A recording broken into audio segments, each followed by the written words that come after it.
God has bestowed upon us a plethora of gifts and abilities that allow us to make a significant impact and change the world. Your presence alone has already influenced and improved the lives of many, even more than you can fathom. Every single day, through your actions, words, and the unique talents you possess, you have the power to influence those around you. Although you may not realize it, your light shines brightly and makes a remarkable difference in this world. Each and every individual matters, and it's God's desire for us to be our true selves and treat others with love, kindness, and humility, just as we would our brothers and sisters. We should strive to be someone that others can rely on, someone who creates a space where people can be themselves. And on this week's episode of Relentless Hope, we are joined by Joe Musselman, an entrepreneur, a venture capitalist, founder of the Honor Foundation. Joe teaches us these exact lessons. The Honor Foundation is a foundation that serves as the first ever career transition institute for U.S. Navy SEALs and Special Operation Forces, helping these brave individuals transition from one phase of their lives into the next phase.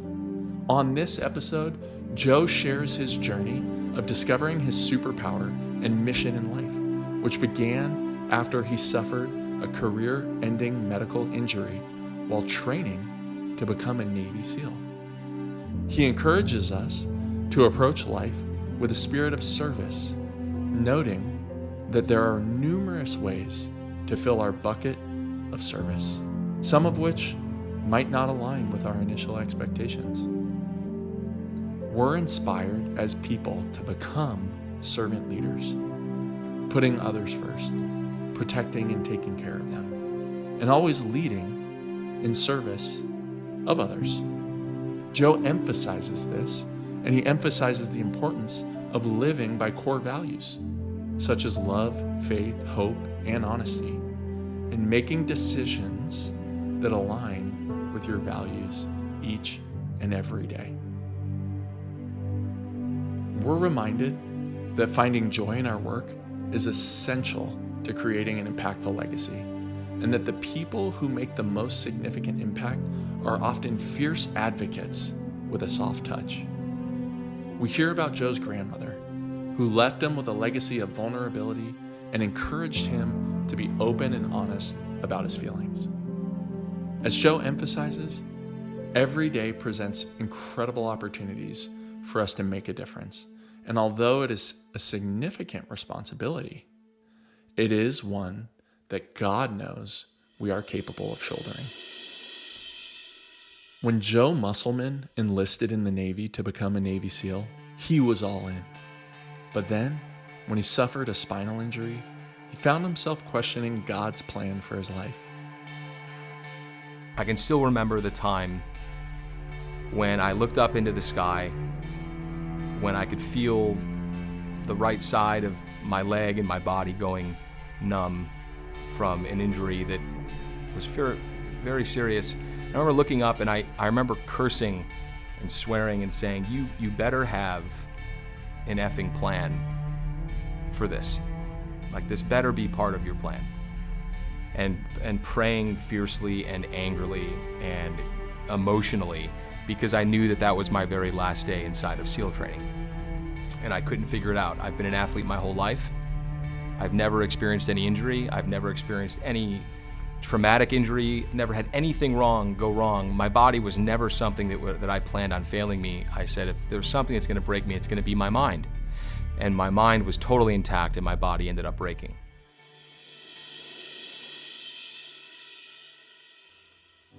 On episode 1 of this 3-part series, Joe Musselman, the founder of the Honor Foundation, explains how we all have superpowers. For Joe, serving ex-military to find their passion was ignited when he experienced a failure himself.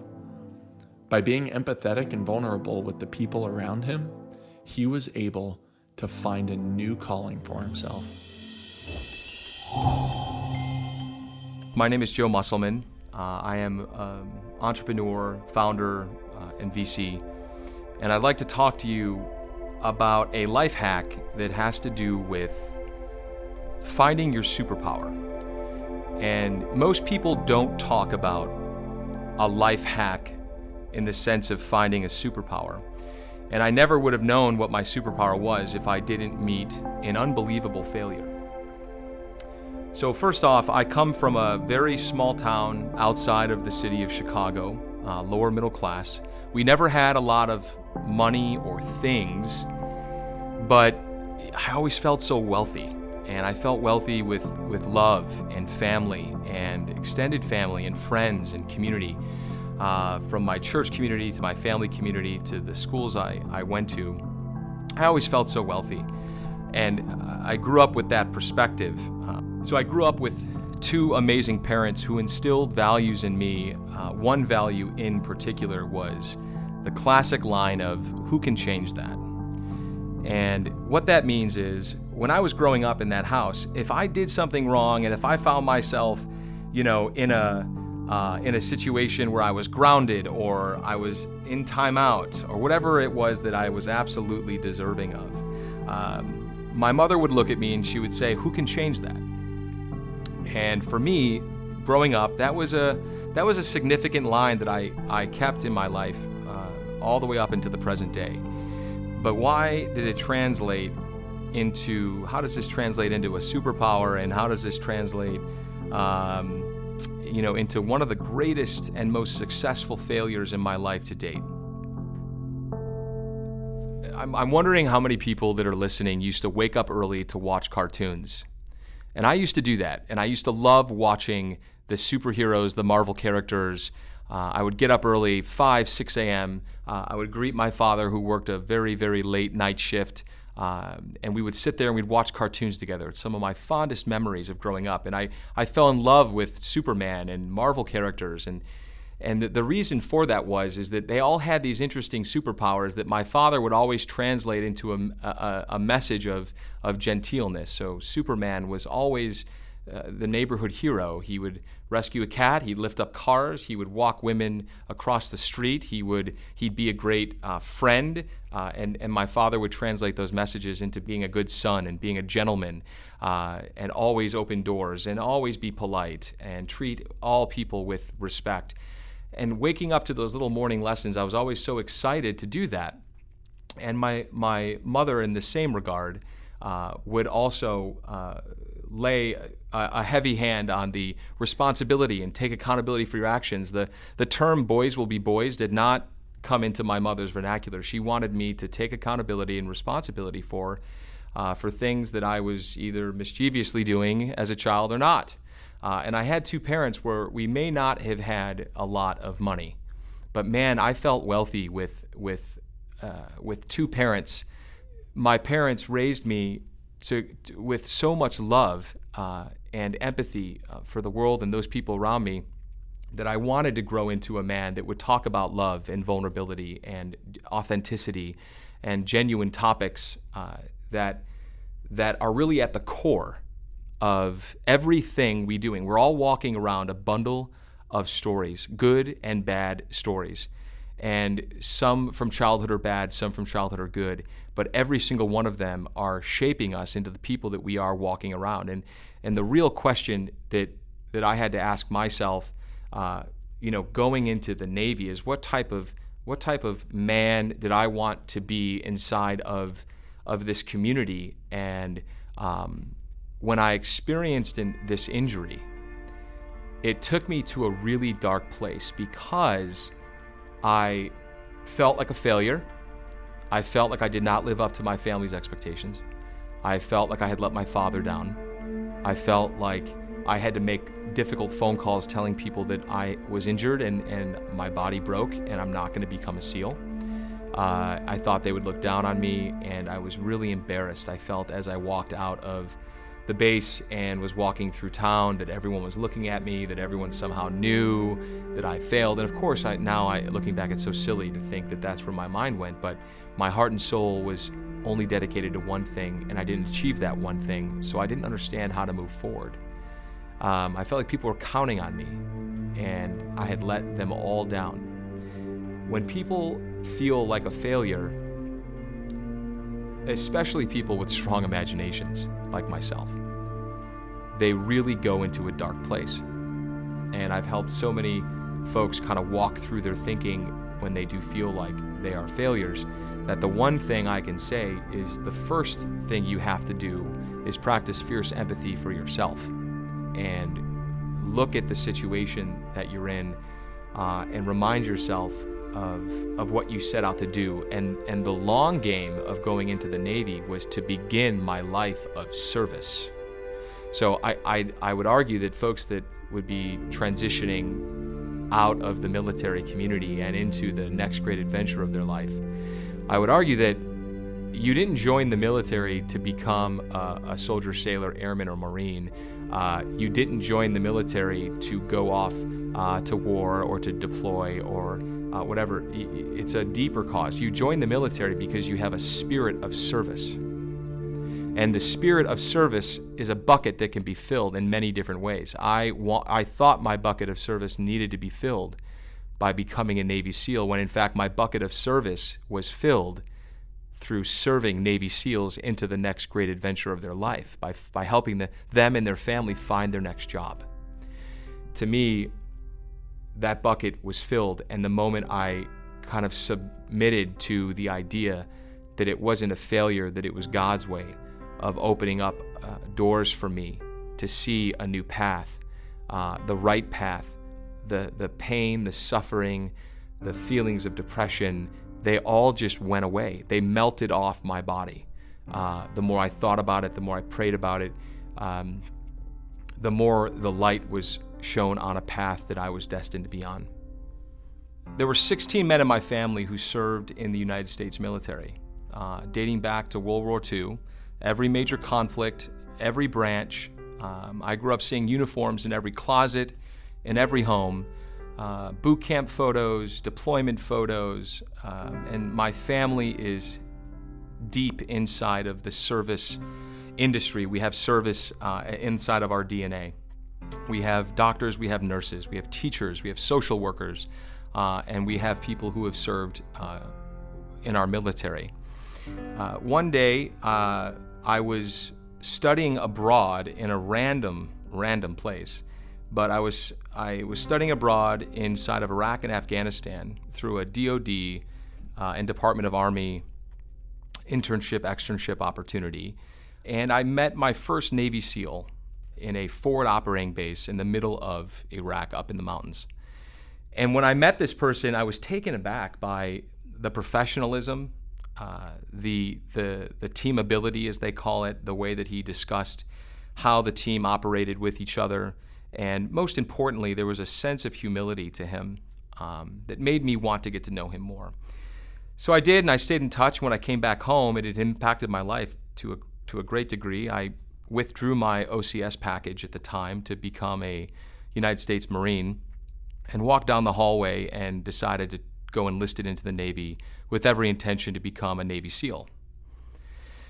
And for the next year and a half, I went to town. I trained for nearly 2 years to try to become the both mentally tough and physically strong in order to accomplish the task of becoming a SEAL.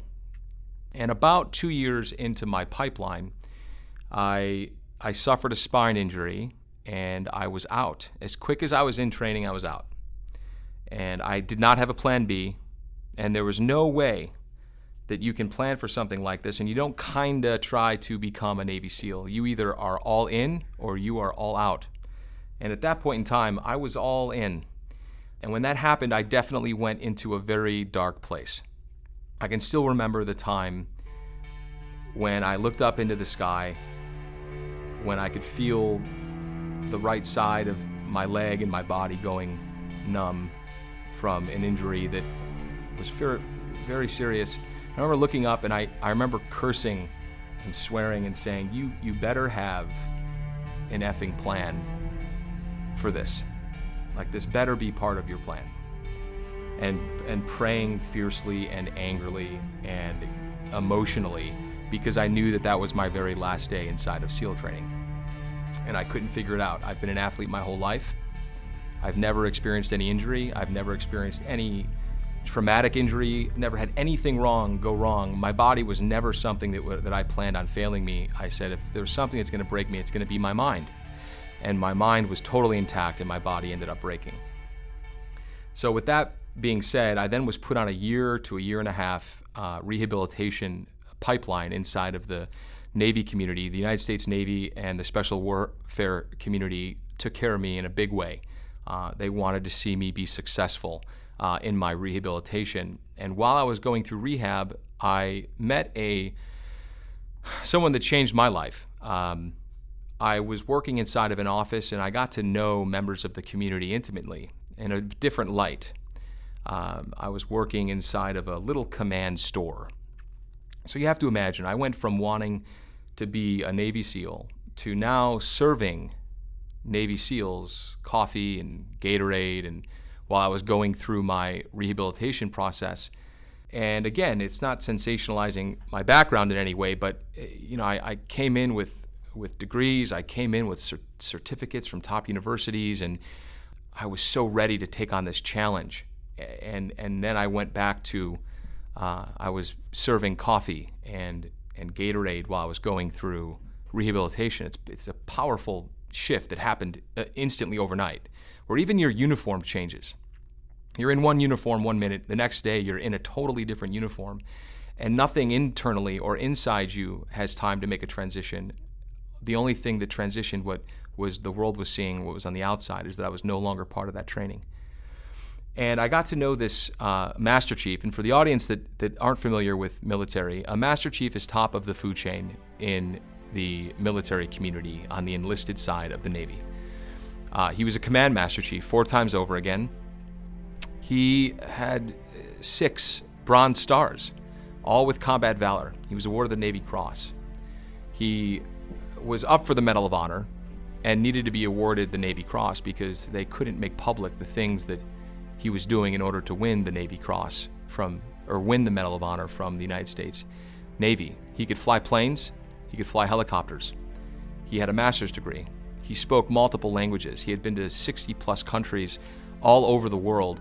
And it's by the way, he was a 6-time Ironman. He parachuted into the World Championships at Kona and then swam his way to the starting line once he parachuted into the start of the race. So on paper, this is a total freak of nature. In person, this person was a gentle giant.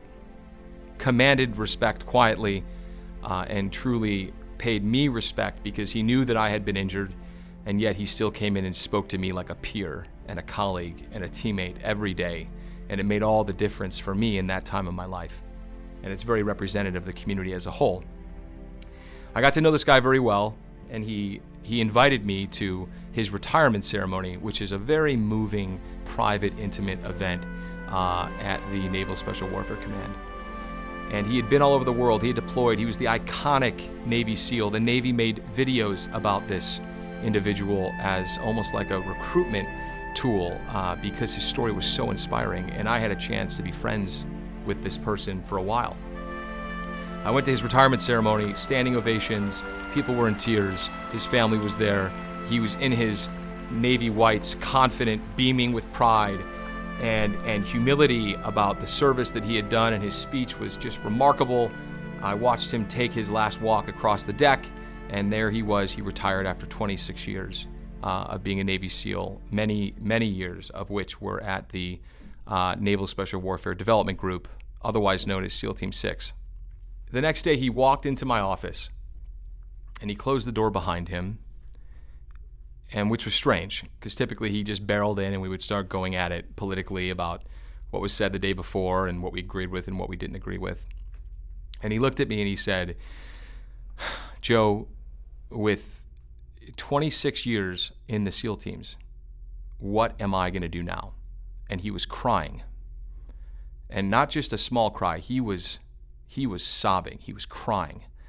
And I immediately stood up and I gave him a big hug. And I said, Master Chief, like, how can I help? What can I do? How can I support? And then I started asking a little bit more deeper questions like, Master Chief, like your resume, where is that? And your networking, who are you talking with? Your career, goals, what's your passion, your why, your mission? What do you want to do next with your life? And it was like a deer in the headlights. And the more I got to talk with him, I said, that's it. Come tomorrow morning, we're making a resume. We're going to build a career plan.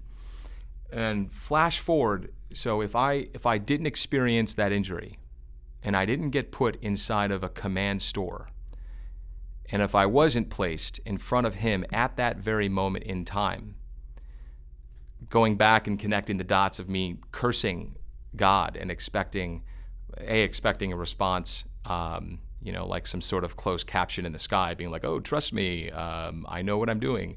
I started to see immediately the path that was in front of me and how special it was that I had the opportunity. And I'm a big fan of, a raving fan of Mother Teresa. I know that might catch some people like, oh, really, Mother Teresa? Well, yes, first of all.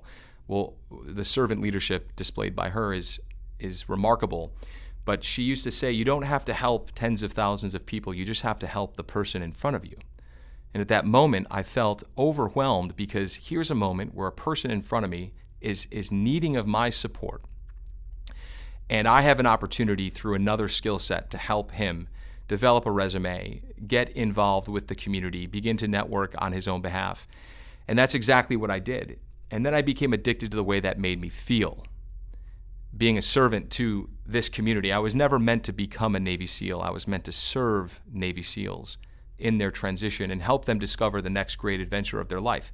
So once you find that path and you find that mission, and I came up with a mission and a why statement then for an organization that I created, and fast forward from that one interaction with that Master Chief, flash forward nearly 5 to 6, 7 years later, we've raised millions and millions of dollars. We've put hundreds and hundreds of families through a dedicated program that successfully transitions the special operations community from a community they loved into another great community, the next great adventure in their life. And none of that would have happened. 4 campuses later, hundreds of families through a dedicated program of 15, it's 15 weeks long. And the placement is well over 95%.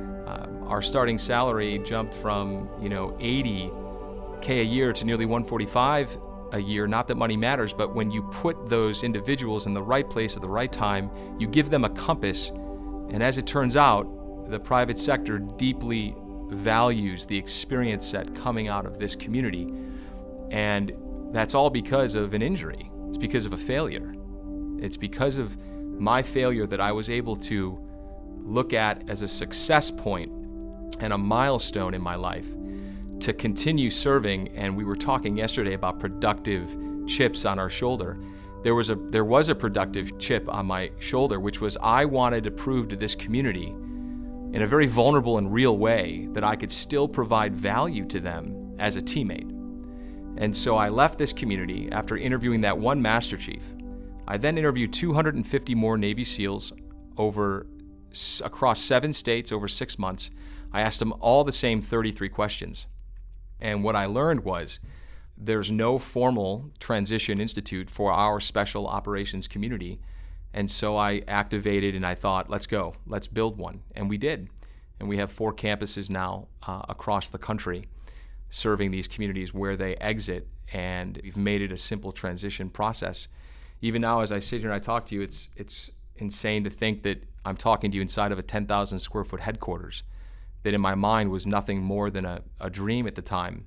And now this community has a home away from home, and they have a community post the community, and it's all because of a failure. And that's one of the most meaningful failures I'll ever have in my life. I'll always be engaged in meaningful work, but nothing will ever be as meaningful as helping that one Master Chief in front of me the moment that I had the opportunity to do so. And so wrapping that all up into superpowers, right? What if we looked at every person we came into contact with as they have a superpower and I don't know what that is yet? And I'm going to treat them accordingly as a brother, sister, or neighbor. And I'm going to learn about them. And that Master Chief, through his humility and his kindness towards me, he was able to pull out this superpower that became the mission of the Honor Foundation, which is to serve others with honor for life, so their next mission is always clear and continues to impact the world. Because he showed me kindness, because he showed me respect, because he showed me fierce empathy to my situation, not sympathy, but empathy, he gave me an opportunity to show off a superpower of service that I had inside of me that I thought my service in the SEAL community was going to bring out, when in fact it was through that attempt at service that led me to realize that serving a greater community is serving a greater community that is serving the world and empowering them so they can do their job actually is a superpower. And then I came up with my why statement, which is to light fires so others can see. If you are doing what you are designed to do, it's absolutely remarkable how the path in front of you becomes lit.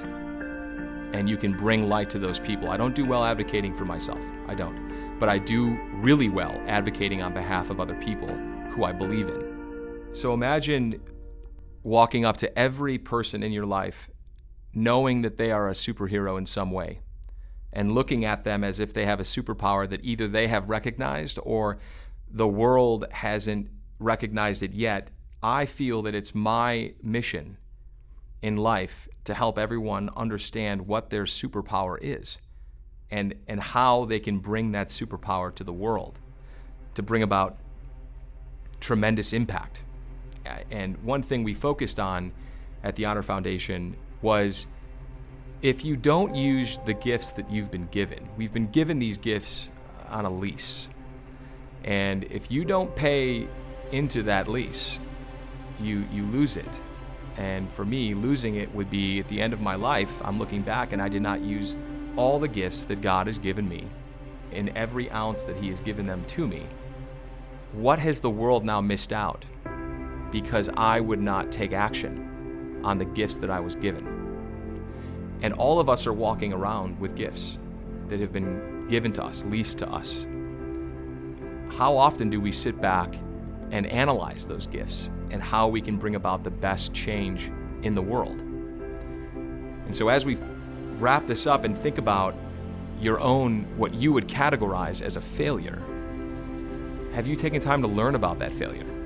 Have you taken time to examine who you are and what strength you have gained from that failure and how you can bring about learning and activity into the world that may change it as a result of your failure? So like I said, my mission is to light fires so others can see. The minute you put words to a mission statement is the moment the rest of your life starts to become very clear, and go throughout the world looking to try to find the superpower in every single person around us, because you never know what type of impact they'll bring to the world. It's the little things that matter, and more importantly, from a family perspective, now that I'm about to have my own son in 58 days, I'm starting to reflect so much on all of the little behaviors that my parents used to do that have left a lasting impact on me forever. And it was never these big, grandiose gestures around leadership. It was the small lessons that I learned from them that are now translating into some of the greatest leadership lessons of my life. On episode 2 of this 3-part series, Joe explains that leadership is not about large gestures. By establishing and following your core values, you create habits that build others up, both inside and outside the home. However, as a leader, we need to understand that everyone learns differently, and then we need to recognize how to respond accordingly. So now moving on to a topic about leadership and how I've learned to lead and what it means to lead, I can refer back to a story that it left an impression on me that I will have for the rest of my life. One of the most humble servant leaders I've ever met, we'll call him Rob. And Rob was telling me a story about how people always say to veterans when they see them, "Thank you for your service." And most veterans, of course, extremely grateful for the comment, shaking their head, "Yes, thank you for saying that. I appreciate you saying that, of course." And Rob told me a story in passing where it wasn't his intention to have this be the purpose of the story. He said it in passing, and I took notes of the story. But he was telling a time when he was walking through the airport, and someone said, "Thank you for your service." And his immediate response was, "Well, you're worth it." And the way that person responded to that was complete silence, and had no idea how to even process that this person, who he does not know, is out there serving for me. And he made it personal by saying, "You're worth it." And that led me on a conversation with him to tell me more stories about those types of interactions. And he just continued on a story about his experience inside of an airport. Now, how many people out there go to the airport with a sense of calm? And they get to the airport and they're relaxed, and they get through security and they're relaxed, and they pace up to their gate and relax. And they are trying to be first in line, what's your number, gold status, platinum status, board now, group 1.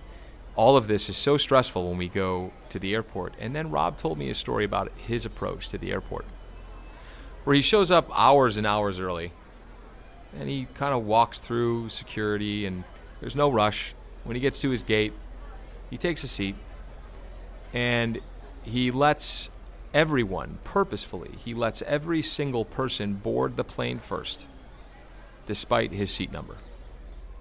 And he lets everyone board the plane, and once he feels it's the last moment, he'll then board the plane, because he feels, as a result of his service, that he's kind of looking out for everyone, and he wants to go in last.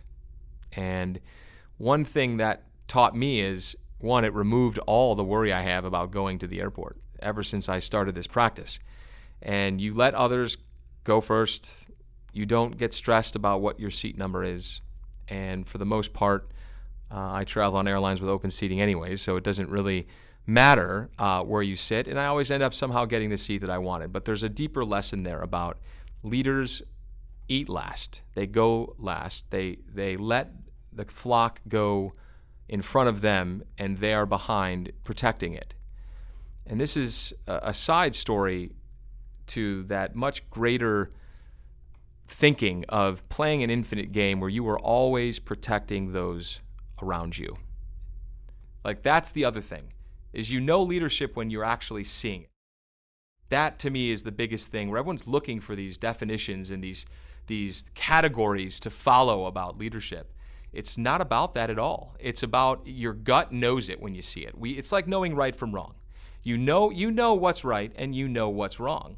It's an interesting statistic. I won't use the university's name, but one of the top universities on the planet, it's always in the top 3. There's one statistic that they never actually talk about.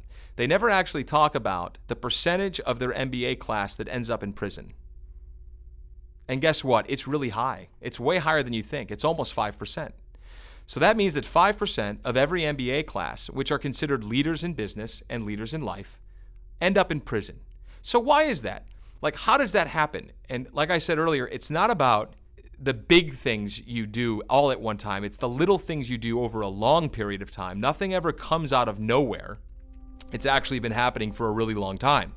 And so the one time that the business leader decides to, okay, it's not exactly fraud, And it's within the confines of our business and our constitution and what we do. So we can get away with that, sure. Like, we can charge small little transaction overdraft fees, and sure, we can do this. And then the next thing you know, someone's in prison.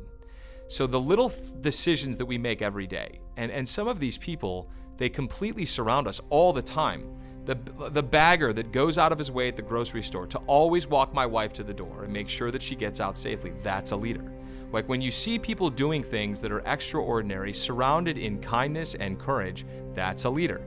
And when people start to define leadership in their own sense, in their own way, right there, you begin to develop a sense of leadership, because we feel the words that we say. We act around the words that we say, and we become our actions. And that's, next thing you know, 20 years goes by and everyone else considers you a leader, and you didn't even realize it, because you've been following the small steps and the small signs in life and the pursuit of everything we do, from family to friends to business to life. That equals leadership.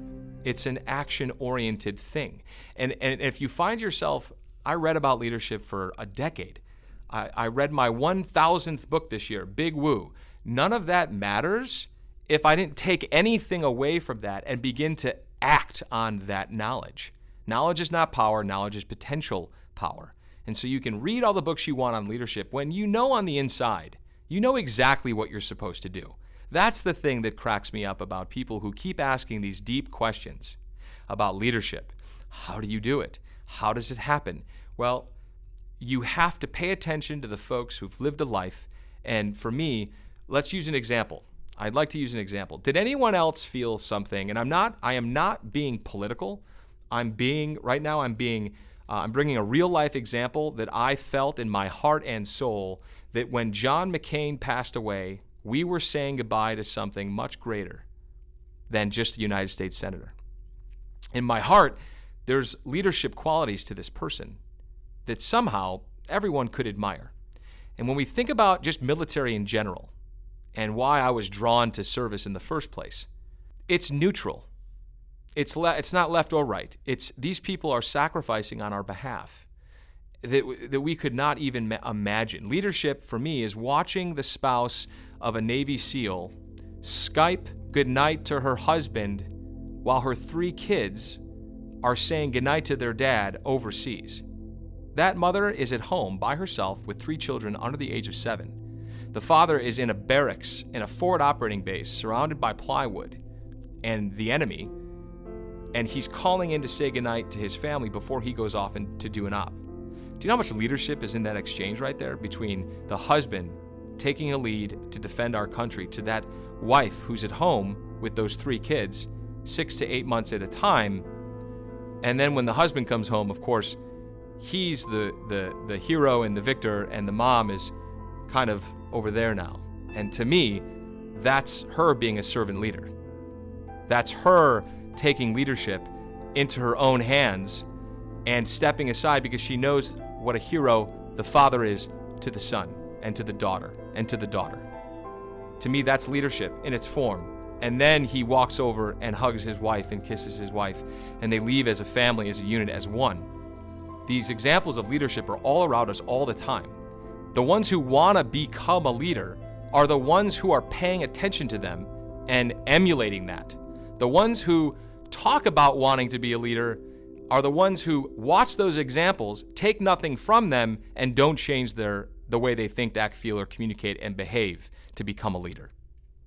And so, as you heard, the launch of the Honor Foundation was to support those that have supported us, to serve those that have been serving us.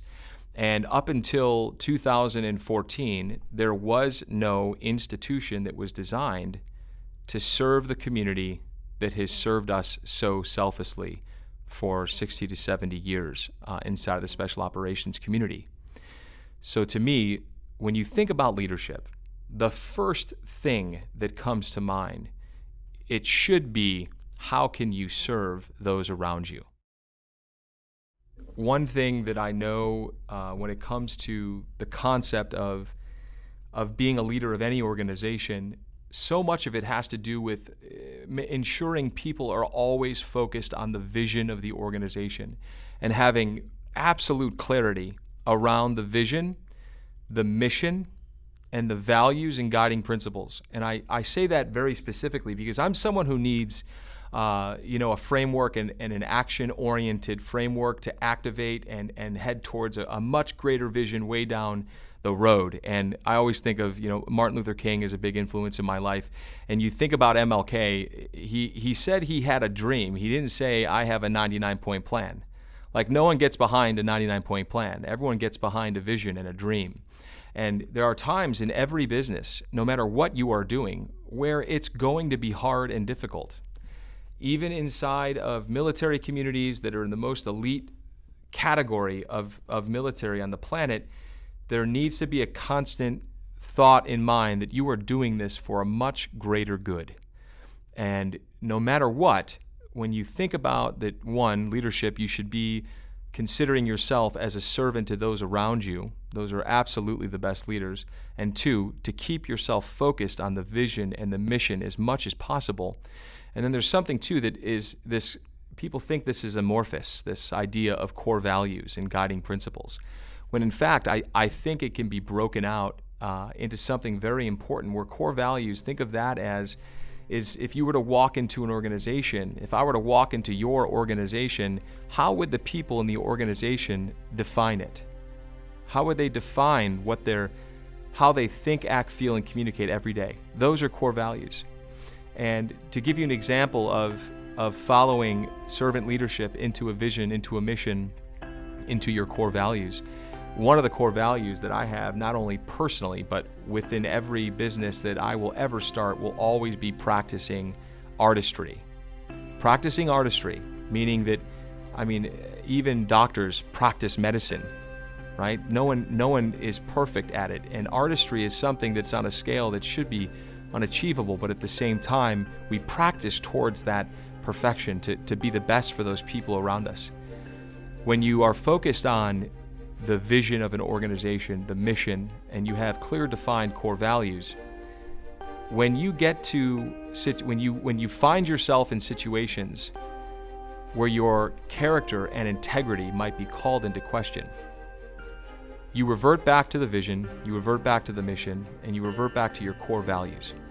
And you make decisions based off of that. And what we do some of the time is actually what we do all of the time. And it's the little things that matter most, especially when we're making decisions in a very difficult time. Focusing on a set of core values that are unwavering. I have 10 personal core values that are unwavering. And when I'm faced with a character or integrity conflict, you just have to go back to your core values. I don't think that we can serve others the way we were determined and destined to serve others without first clearly defining what we value as individuals. My wife and I have defined values of our home.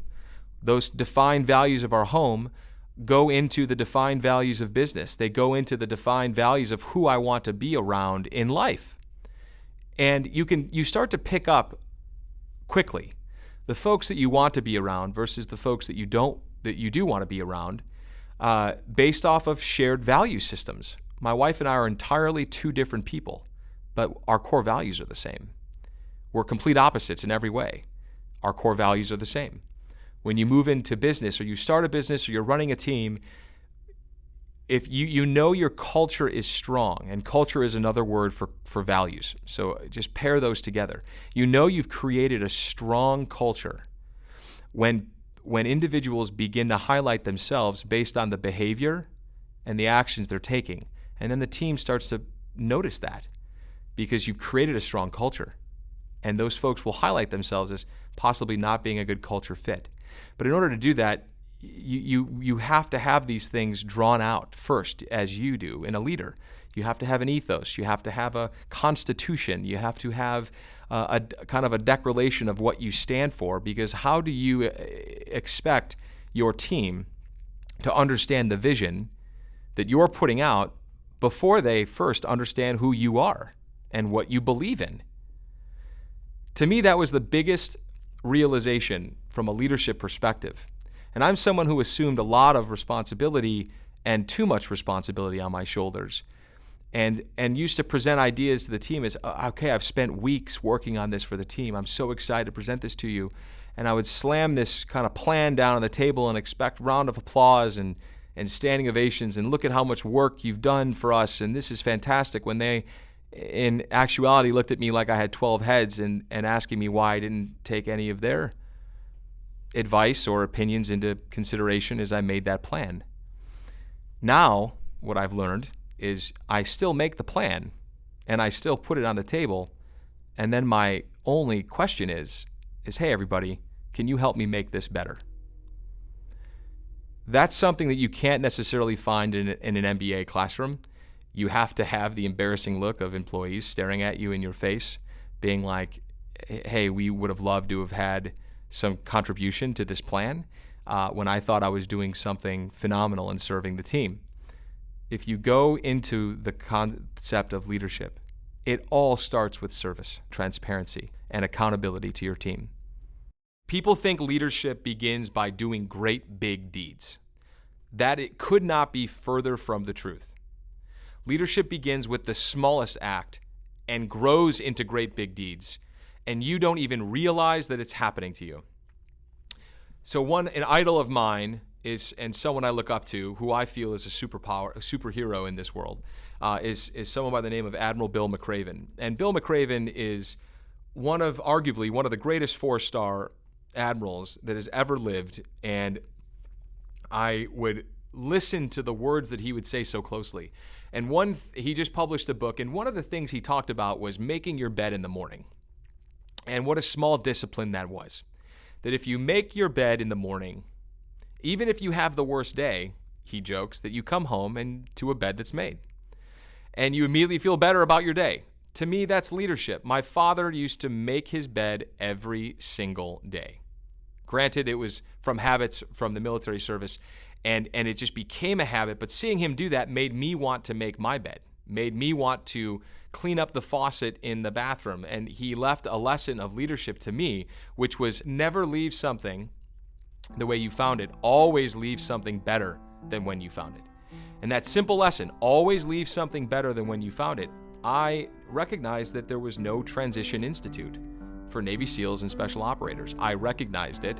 I could have ignored it, but there's no way in any world that I would live in that I could know that I saw something and had the opportunity to leave it better than when I found it, and I could live with myself. So we have to take action. The one thing I can say about leadership, not just from the Admiral McRaven anecdote or even just starting a business, it's the little things that matter. And more importantly, from a family perspective, now that I'm about to have my own son in 58 days, I'm starting to reflect so much on all of the little behaviors that my parents used to do that have left a lasting impact on me forever. And it was never these big, grandiose gestures around leadership. It was the small lessons that I learned from them that are now translating into some of the greatest leadership lessons of my life. And something that's more profound is they didn't have self-help books. They didn't have parental guides. They didn't have the science behind why they were doing what they were doing. They were following their heart, they were following their faith, and they stuck to core values. They were consistent with me, and that's what a leader does, is they're consistent. They're consistently there. They're consistent with their values, their morals, their ethics. We all have an opportunity to do that all the time. And we walk around looking for a guide and a framework. Leadership is a verb, it's an action. And everyone has the opportunity to take that leadership role of taking action every single day. So I know that as I grew up, my family had unspoken values. Be honest, be trustworthy, tell the truth. And I took that to another level with my own household, where a home is actually a business, and I want all of the businesses that I run to feel like a home. So I don't see any difference when it comes to creating value systems for businesses than I do creating value systems for the home. And it's actually very helpful to look at the wall and see it's not, first of all, we were all given values. They're called commandments, and there's 10 of them. And if we were to make our own value system for our family, what would it look like to have it up on the wall for everyone to see in the family? My wife and I are expecting our first baby in October, so I've been thinking a lot about this, that as my son is brought into my home, as he grows up, what words matter? What words do I want him to see and begin to associate with me and my wife and the love we have for each other and the household that we want him to grow up in? And one value that we have as a family, and that's been translated into business and back to my family, is be you. And that goes back to a lesson that I learned even as a child. My mother and father did all that they could. It's funny, when we talk about family members, it's the same in business as it is with any family, that, when your child begins to act up, or your teenager isn't doing well in math, do you fire your child? Like, do you fire them from the family business? And sorry, it's not working out, and we're just going to have to replace you, and X, Y, and Z. It shouldn't be that way in business either, where you're just letting people go. It's no, you get your son or daughter a tutor. You get them the help that they need. You coach them into the value system of the family. And that was a lesson that I learned from my mother, showing me true servant leadership, where she would sit with me for hours and hours around the kitchen table and work with me on my math skills. And one day she showed me a little image. Back in the day, they weren't memes. They were little newspaper clippings, right? And it showed all of these animals lined up in front of a very sturdy, stern-looking, formal man in like a suit behind a desk. And there was a monkey, a penguin, an elephant, and then a fish in a fishbowl, and a dog. And behind them was a tree. And when I was talking to my mom and complaining and crying about my inability to take tests well as a child, she had the servant leadership to present this to me in an image where the bubble that's coming out of the kind of the formal guy's mouth is, for a fair selection, everyone has to take the same exam. So please turn around and climb that tree. And when I saw that, it made sense to me, where the fish doesn't have a prayer to climb the tree, but the monkey does. So the whole point of the story is we're given these unique gifts. And as a family, it's the parents showing true servant leadership to the family and bringing out the best qualities in everyone so that they can ultimately be who they are and be themselves and be powerful. Leadership is a practice it should be activated all the time. And inside of your home and the people that you surround yourself with, how often do you take a people assessment actively and look at the people that you're surrounding you and your family with all the time? I know that I always felt so protected with my parents. They would look around all the time to make sure that, we were surrounded by people that believed what they believed, and people who communicated with acts of service and love and kindness. And so that's something that I get all the time from friends asking me questions around, how to really build an ecosystem of support, because that's what we did at the Honor Foundation. Is we built a really caring ecosystem of support. We brought in thousands and thousands and thousands of people who believed what we believed, that this community deserved a level of support and care and kindness as they are leaving a service of service to us without ever knowing who we are, and they deserve something when they moved on. So my question always is are you taking a people assessment of those that are around you? And do they have vision? Do they have impact? Do they have passion? Are these people that are looking to make a difference in the world? I'm not saying everyone needs to run around finding friends that are Steve Jobs and other people. I'm saying to pay close attention to those that you allow into your ecosystem, and be an antibody to things that are going to corrupt the values of your house and are going to corrupt the values of your business and corrupt the values, and it always happens slowly. There's no such thing as it happened out of nowhere. Like, I don't even believe in that phrase. Nothing happens out of nowhere. It actually was there for quite some time, and it wasn't recognized. So circling back to the concept of taking care of the flock and being a servant leader, and looking out for those that are in your charge, and having clarity around your core values as both a family and in business, and how does servant leadership interact with your family and your home. I think we always have to remember that servant leadership in all of its forms has everything to do with how you choose to bring yourself to every single day to serve others and never yourself. And lastly, how to design and develop a caring, meaningful ecosystem of support for those that you love. In the end, we're just not here that long.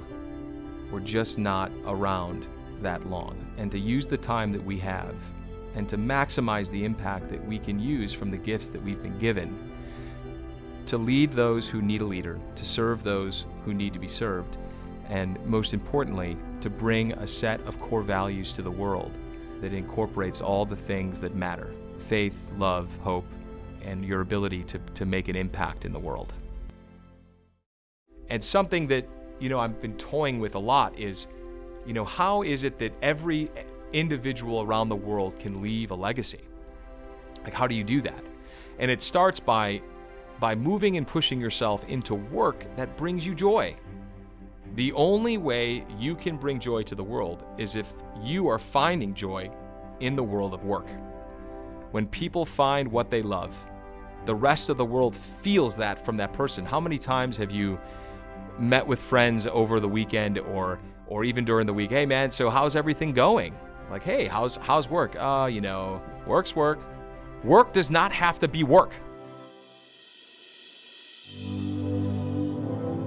On episode 3 of this 3-part series, Joe shows us that legacy is about doing what you're passionate about. A lasting legacy comes naturally by doing the work you enjoy. When you focus on what matters most, like teams, leadership, and culture, life will take care of you. So we're going to talk about a term that means a lot to me right now, which is legacy. There are some words that are packed, filled with emotion. And when I use the word legacy, that is one of the words for me that immediately brings to the surface all these types of things, all these types of emotions. Like, what do you want the world to remember you by? What do you want your family to remember you by? And are you living a life that is with bringing your best self to the world to see? So I had to make, when it comes to legacy, people think that transition from one great adventure to a next in life has to have this calculated path. Like, how many times have you heard the term career path? Right? Like, what does that even mean? Like, first of all, the world is not a ladder. It's more like a lattice. You go up, you go down, you go right, you go left. You take different strategies and approaches with your career based on how you're becoming inspired as you walk through life. People had an interesting reaction to me moving from a non-profit space to a for-profit space. Now, that doesn't make any sense to me because it has nothing to do about the profit that's being made or not made. It has to do with the work that's getting done. And nonprofit, for-profit, that's like scratching the surface. And when you think about the legacy you want to lead, it has to be about the impact and the work that you're doing every day. And getting to the point where you don't even know what time it is, what day it is, what week it is, what month it is. All you know is that you are doing something that you love, and you lose track of that. That's what leaves a legacy.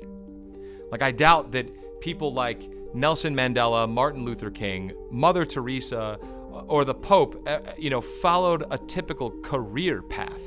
Like, they were following their heart. They were following their intuition to what was guiding them and leading them to serve in such a profound way that they ended up becoming the characters that they became in life and in the world and the legacy that they left. And what I mean by that is, to start the Honor Foundation, let's break it down into something very simple. I was sitting in front of 15 to 20 Navy SEALs, and they relied on me and made me feel relevant in such a real way. They didn't know how to necessarily design and draft a resume suitable to their experience. I figured it out and I worked with them and nonstop, and they relied on me. I felt relied upon. They wanted me to help them get into new networks and build new networks. I felt relevant. I felt relied on. And when people talk about the shift from nonprofit to for-profit, it really has to go with the type of work that you wanted to do. So when I was thinking about what gave me joy, when I was thinking about what gave me happiness, it was to light fires so others can see. And my ability to light a fire so that a community that has served us, and I could advocate on behalf of that community powerfully so they could go off and continue to do great things in the world, that gave me joy. I felt empowered. And when I moved into venture capital, it's not about the title of venture capital. It's about the work. It's about the impact, right? So when we think about the work and the impact that we're doing, and when I moved into VC, it was interesting because I found myself doing the same work, meaning I had I will have 15 to 25 entrepreneurs who will be relying on me to provide them with networks and new connectivity and new ways to bring impact into the world. And I feel relevant, and I feel like my message of hustle and hard work and meaningful work is going to resonate with them. And I'm finding a community that's hard charging. And again, they're VIPs in my mind. They have vision. They're hoping to create impact in the world, and they have passion. And I want to be around people like that. And it was tough in my own transition to think what community could technically even compare to working with our nation's most elite warfighters. The top 1% of veterans in the world are in the United States Special Operations community. So how do I even find that? And what I came to the conclusion of, there's only two types of people and two categories of people. And what I mean by this is, I'm not comparing an entrepreneur to a Navy SEAL. I'm not comparing an entrepreneur to the sacrifice that a military community is willing to make on behalf of their country. But bear with me through this example. When I really thought about, okay, like I joined the United States Navy, I signed a contract that basically said, I will give my life for my country, if that would be a potential option. And the type of people that a contract like that draws, especially not just to enter the military, but then to go another step further and say, I would like to be part of special operations, and then to go another step deeper and say, I want to become a Navy SEAL. The people that you're going to interact with are a different breed. They're a different caliber. And yet the value systems are strong. Their faith is strong. Their belief in country is strong. So I was like, how do I find another neighboring community to this community of special operations? And when I really thought about it, what's another community that's willing to put everything on the line, to leave a legacy, to make an impact, to work towards something much bigger than themselves, to try to lessen pain in the world through whatever means necessary, to bring something from nothing, to make something from nothing so that other people may live better. To me, there's another contract, and it's the contract a true entrepreneur signs with himself and the world. And it's a self-contract. These contracts don't exist.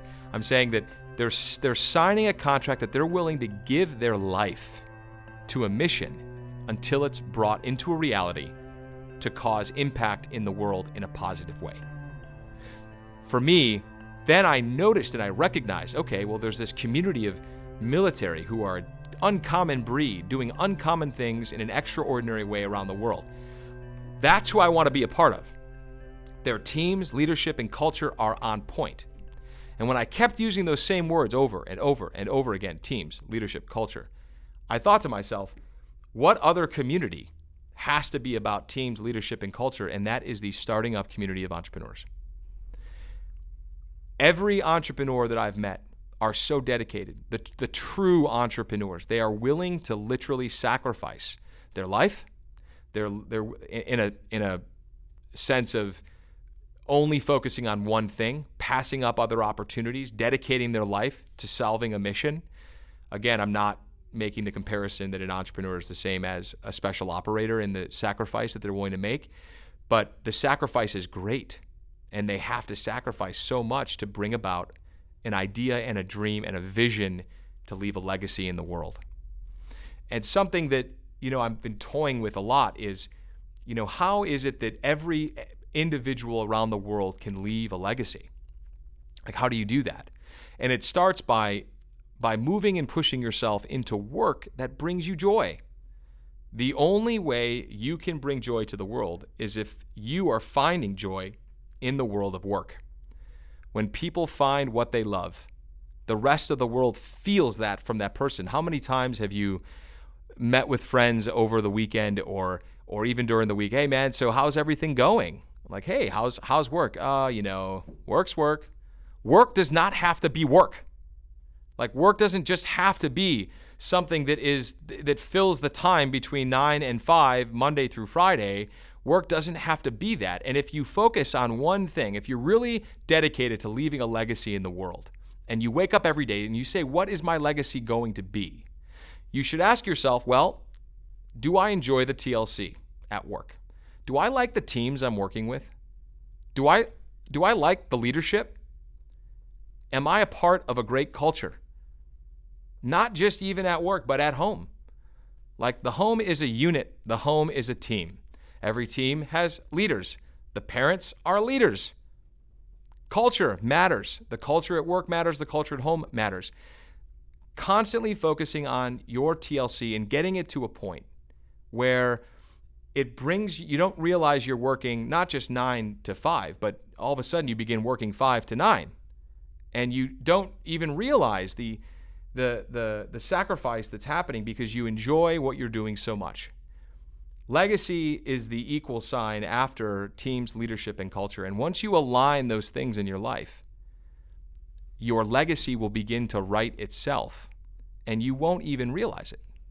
So when I think about legacy, that's what I always equal it to, which is, am I working with the right teams? Do we have the right leaders around us? And are we creating the right culture to ultimately create something very special in the world? When it comes to legacy, how are you walking around actually thinking about what leads to legacy? And what I mean by that is, the Navy SEAL community has something called a quarterdeck. And inside of every quarterdeck, when you go into the SEAL team, like the actual team building, there's a legacy wall, right? And that legacy wall typically is a legacy wall which infers you're looking backwards, meaning they're reminded every day of their brothers who have fallen. The legacy wall has individual portraits of all those who have given their life in service to this country, and it's at the entryway of a door. So every day when you come into work, you're seeing the legacy of your fallen teammates that's left behind. Now, there's two types of legacy. There's the legacy looking backwards, and then there's the legacy looking forwards. And as we walk around, and the reason why I've learned so much from this elite military community in the 6 or 7 years that I've been working alongside them to build this organization up, is they move with urgency because they know that we are all going to pass on in some way. And what do I want my life to be about? What do I want my life and legacy to be about as I'm here? And when I think about the lessons that I've learned, and when I've asked them about business and had conversations, they go, well, we're dealing with a different bottom line. I said, well, what does that mean? In the teams, you're dealing with a different bottom line. Well, our bottom line is loss of life. Your bottom line is dollars. So, it puts things in perspective very quickly when you realize that if you focus on the things that matter most, the things that matter most will actually take care of you in the long term. You focus on teams, you focus on your leadership, you focus on the culture you're trying to create. And then all of a sudden, people don't lose lives because teams are good, leadership's solid, culture's good. You don't lose dollars because teams are good, leadership's great, culture's on point.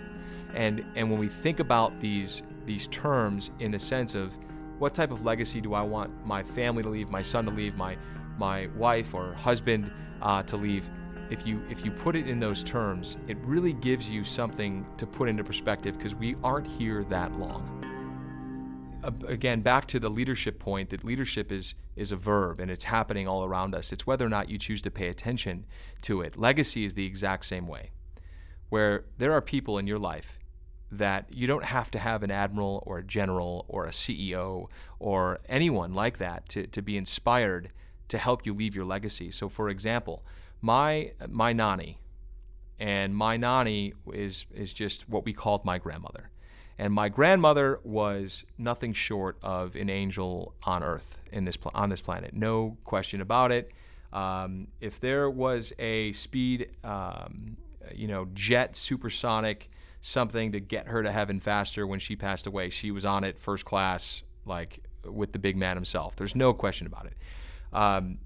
And the way that we looked at her, she led by example every day.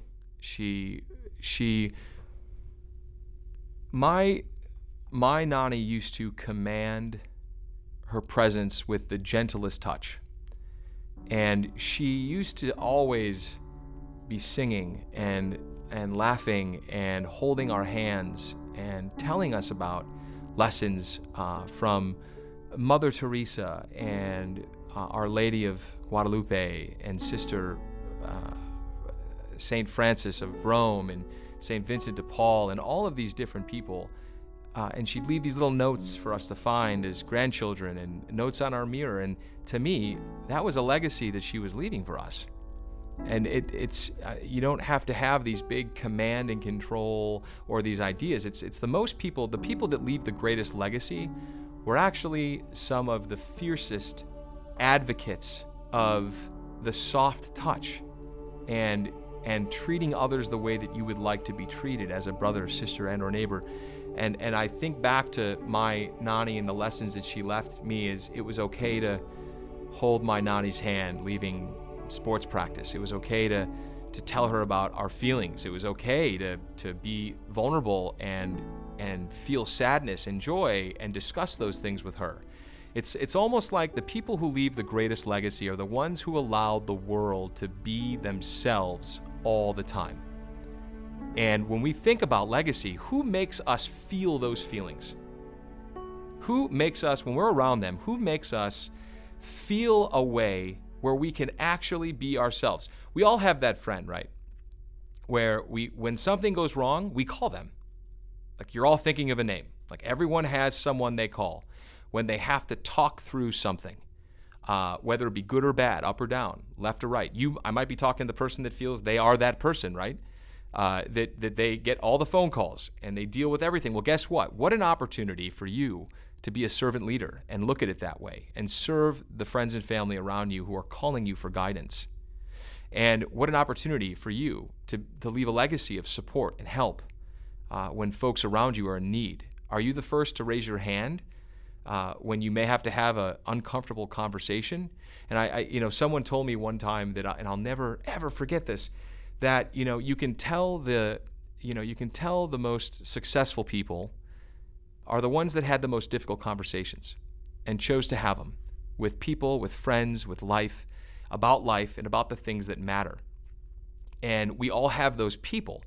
The question is, are you recognizing that person in your life that, wow, I actually do call X, Y, and Z person whenever I have a problem, and I don't think I've ever recognized that they are being a leader. They are leaving a legacy of kindness and support in my need. And when was the last time I thanked that person and showed gratitude? Or do I just call them when I have a selfish need to talk out my problems and dump it on their table, and then I know that they're going to help me put it back together again? That person has a family, that person has problems, but they never talk about it with me. They're just there to listen to me. And that's a legacy. That's someone who is looking out for others around them and taking care of those that are in their charge without ever having any official capacity whatsoever. Those are the special people. That was my nani. You could talk to her about anything. You felt entirely yourself. And she allowed you to be vulnerable. She allowed you to bring those real feelings to the table. And no matter what, it was always responded, or I should say, it was always received with just this gentle smile and a touch. She'd always hold, whenever we were talking seriously, she wouldn't do it without holding your hands, which initially, I'd fight back against, right? Like, Nani, I'm not going to hold your hand. Just talk to me about this stuff, right? And she'd keep slowly, and guaranteed at the end of every conversation, she still was holding my hand, and she was keeping everything calm and made me feel like I'd be myself. Those types of people are all around us. It's whether or not we're willing to be ourselves in front of that person to really get something in return from them. How often do you actually use the word vulnerable? Do you talk to yourself? How do you talk to yourself throughout the day? There's 10 million words a day what we say to ourselves. Do you think those words have an impact on what you bring to the world? Paying attention to your self-talk and allowing yourself to be your own leader and to understand that every move you make, you're leaving a legacy for people behind you, and you are being watched by your children and how you respond to things. And it's a lot of responsibility, but it's certainly one that I know we can all handle. We aren't ever given anything that we can't handle. And that's a consistent lesson my Nani would always say every morning. Corinthians, right there on the kitchen table, there's nothing you're going to throw my way today that we can't handle together. And she would bring that up all the time. Oh, it's okay. It's supposed to happen this way. Let's talk about it. And she would hold my hand and allow me the space to be myself. How often are we doing that for other people in our lives? How often are we following Nani's example? How often am I following my Nani's example? But we all have those examples. The question is are we accepting enough of those examples to allow ourselves the strength and the courage to be ourselves in front of people who we know are just there to help and support us? That's when we'll feel the real legacy and change the behaviors that are inhibitors to feeling the right feelings at the right time and doing the right actions at the right moment. So when we think about life, when we think about leadership and legacy, all of these things are happening all at once. They're not separate topics. And the moment we begin to realize the example that we can put out into the world, Christ calls us to a community. He doesn't call us to be by ourselves. That was a lesson that I learned the hard way, that the more I turned internal to my own faith and just expected my inside voice and my inside prayer to make the difference in the world, it was only until I opened up to the world and started praying openly and submitting openly and being vulnerable openly about my own life, about what I hope to learn about leadership, about what I wanted to leave as a legacy, and began to put words to it through prayer and action. There's an African proverb that says, when you pray, move your feet. And I believe in that. Like, you can't just pray to yourself. You can't just pray and expect these things to just happen. Christ calls us to action. He calls us to become part of a community. And it was only until I started to really participate in a community that I realized the power that an ecosystem has that's directed towards a vision for good. We all have an opportunity to leave a legacy, to become a leader, and to make the lives around us 10x, so much better. And if you're talking all the time, that means that you're not listening. As we go through life, we do want to help and we do want to fix. But I've realized, especially in the last year and a half throughout my own professional transition, that it's silence and having the ability to listen and being open for others to tell you stories. That was the biggest transformation of my life. And moving from a founder role where I had to be in front and talk and create and generate and build and receive blame for anything that went wrong, and then also to assume it and take it away from the team and all of that stuff, I was very outward focused. And now this next phase, it's almost like I can't wait to be quiet and be in solitude and listen to people around me tell me what is going on in their life. And as soon as I made that transition, I saw a remarkable change in the way people called me to speak, and I forced myself just to listen, just like Nani did. In some cases, take the hand of the person in front of me and put my hand on their shoulder and show them that I am all theirs. Today, it seems like we're all alone together. Like we're all around each other all the time, and we're looking at phones, we're listening to music, we're connected to something. We're alone together. And that is a bad place to be. Like, why is it that you're the freak of nature when you're in a coffee shop just drinking coffee? Like, people walk in like, what's that guy up to? He's just drinking coffee. He's not on a computer. He's not on a phone. He's not plugged in. He's not, like, all of a sudden you're the weirdo. Like that, to me, that used to be a place, a common ground to communicate and talk. And it was let's go to the coffee shop. But we're seeing that too. And I see it sometimes when I visit other churches. I see people outside and they're just on their phones and they're not communicating to the other parishioners that are there. And it's like, stop, let's listen. And I know that the moment people begin to listen to each other in a different way, and these are small steps that you can take with God first, with your family second, and then a community third, in that order, just listening to what is around you and allowing inspiration to come in, I guarantee you that life will begin to change. I know it, I've seen it, and I know that leadership will begin to take root in your heart, and I know that a legacy will be left, one that you will be proud of. Every moment in our lives provides an opportunity to create an impact that could last a lifetime. It's a powerful realization that should make us all reflect on the importance of our existence.